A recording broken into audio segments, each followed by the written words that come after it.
शक्तिशाली शेर था और उसकी सेवा में एक लोमड़ी, एक चीता, एक भेड़िया और एक चील थी जो दिन भर यहाँ वहाँ घूमकर जंगल की सभी खबरें उस तक पहुँचाती थी।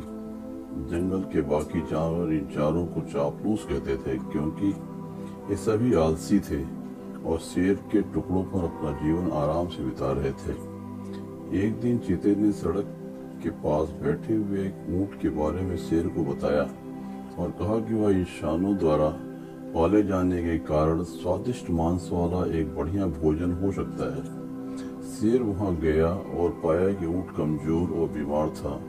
पूछने पर उसने बताया कि बीमार होने पर एक व्यापारी ने उसे जंगल में मरने के लिए छोड़ दिया था। शेर को दया आ गई और उसने ऊंट की जान बचाने का फैसला करते हुए कहा कि वह उसके संरक्षण में जंगल में रहे। शेर की इस दयालुता को देखकर चारों चापलूस जानवर दंग रह गए। भेड़िया ने कहा कि कोई बात नहीं, बाद में इसे किसी तरह से मरवा देंगे, इसे तो हम ही खाएंगे।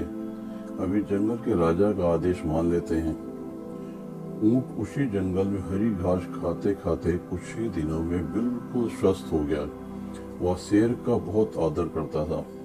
एक दिन शेर की एक पागल हाथी से लड़ाई हुई जिसमें उसे बहुत चोट लग गई, जिस कारण अब वह शिकार पर नहीं जा पाता था। अब उसके आलसी सेवक भी भूखे थे।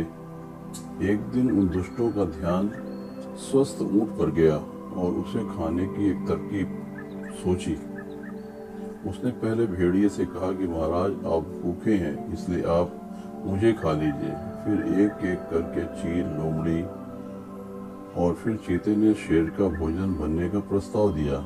ये सब नाटक इसलिए था ताकि ऊंट भी शेर का भोजन बनने का प्रस्ताव रख दे, जिसे वो बेचारा नहीं समझ पाया। उसने भी शेर से कहा, मेरा जीवन आपकी ही देन है, इसलिए आप मुझे खाकर अपनी भूख मिटा लें। चारों दुष्ट जानवरों ने सुनते ही कहा, महाराज, ऊंट सही कह रहा है। अब क्योंकि आपकी तबीयत खराब है तो लाइए हम इसका शिकार आपके लिए कर देते हैं। शेर के जवाब को सुने बिना चीता और भेड़िया ऊंट पर झपटे और उसे मार डाला। शेर दुखी तो हुआ पर अभी तक यह नहीं समझ पाया था ये उसके आलसी दोस्तों की चाल थी। शिक्षा चापलूस और स्वार्थी लोगों को खुद से दूर रखना चाहिए क्योंकि वे अपने फायदे के लिए कुछ भी कर सकते हैं।